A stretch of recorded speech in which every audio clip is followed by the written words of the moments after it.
So, Charger's in, and I think the last reading was only 5 minutes, but never mind. Chapter 29 of the book BLISS, Afterlife, which I wrote in 2006, or at least these chapters here are 15 years old, and I haven't published it yet, and I am just reading it aloud because I enjoy doing it. Chapter 29. Sophia, or Sophie. Sophie is one of the residents in the refuge. This had been an eventful day for Sophie.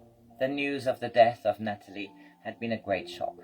She had come back to the refuge full of beans, as she had got the job at the estate agent, which not only gave her the income she needed, but they had also been really helpful in getting the small flat she's going to move into with Marcus already in a couple of weeks' time, and Dilly and Winston can join them. Fabulous. Gosh, what a contrast of emotions she's had today.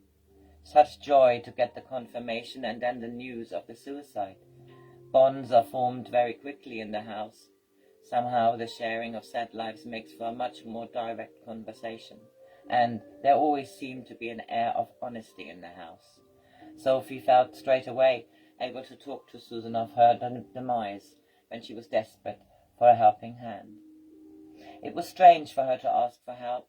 She had always been very independent in her life. In fact, her story was not textbook, really. She had enjoyed her childhood immensely and remembers her parents very fondly. She had a good education, and after college she joined a large company, moved out from home at 21 and lived in a shared flat for 6 years. All was going quite well for her, although she always felt something was missing in her life.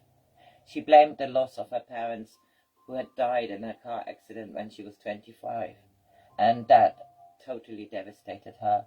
She had no siblings and had been so close to them that she'd found it really hard to come to terms with losing them. She met Pedro when she was 27. He whisked her off her feet with his South American charm and his looks. Mind you, now she would call him swarthy. She can't even remember why everything happened so fast. She gave up her room in the flat, left her lovely mates behind. They had been so great when she was grieving for her parents. And she moved in with Pedro 2 weeks after they had met. He was a student, and even though his parents still supported him financially at 32, they were always broke. She earned quite a good salary, but they used to go out a lot, and somehow she always ended up paying. Anyhow, she had fallen head over heels in love with him, didn't even realize that she saw less and less of her friends. When she fell pregnant 8 months later, she was happy. Money, who needs it when you're totally consumed with love and anticipation? They had bought a small flat a few months into their relationship.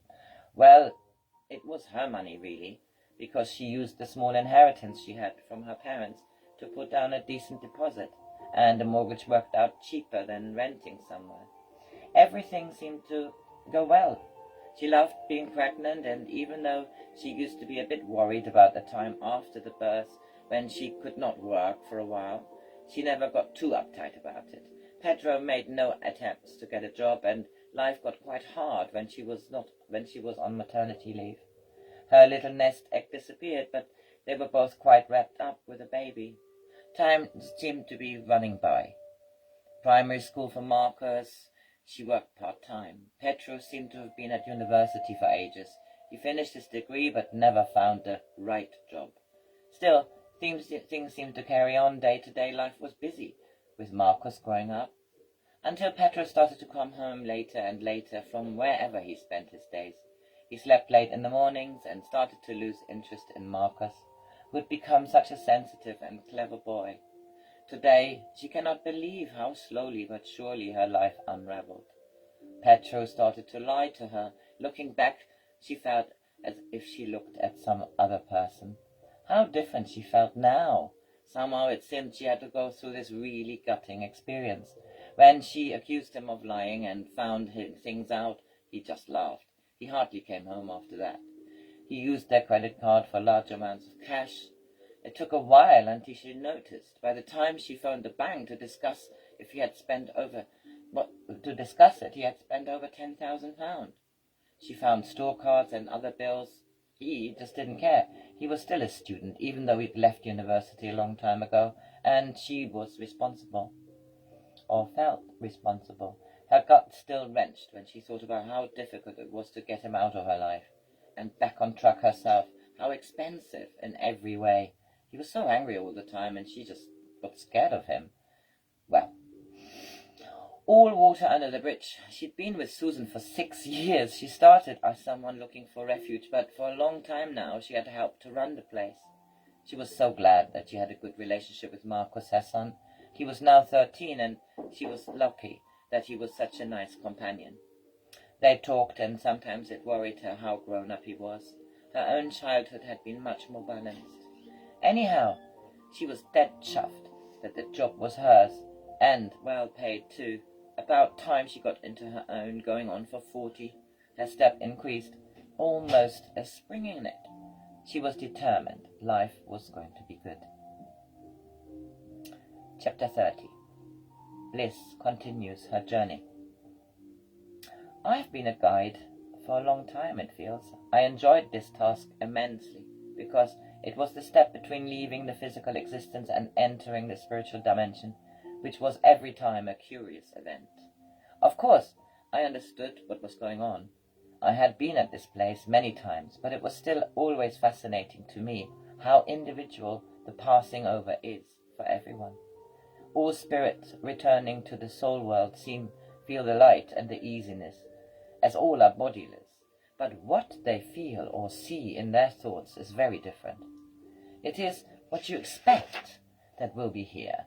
Once the elders have met and the return to the complete soul is experienced, then understanding is complete.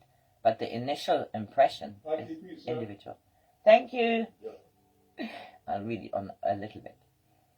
I spend a lot of time thinking. It is the most natural thing to do here, like breathing, which is no longer necessary. I was always impressed by courage in my last existence. Courage is a state of mind, like willpower. It is at the core of one's being. It can appear unexpectedly and instinctively, such precious characteristics. Of course, only the ignorance with which we enter our physical existence allows this courage. If we knew that reincarnation exists and that the state of being after death is infinitely easier than a life lived in a body, with all the needs and vulnerability this entails, many would succumb to the pressure of daily life and choose the spirit world. Although there seems to be something in the physical existence here which seems particularly attractive. Maybe that's why we are so many now on Earth in physical existence. Souls just love returning to this planet.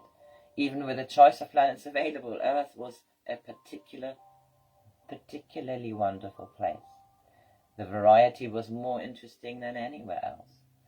We are made to live through all physical experiences. We choose ourselves as souls to make this journey again and again. Only when we are back here are we reminded of the rules of the game. We can laugh about it then, but laughing is much harder when we are compelled to live life on Earth in whatever society we are born into. Somehow we, as the human race, never manage to get to understand that there is an evolution happening. I spent much of my last years reading about all the ideas and visions many people had and have written about.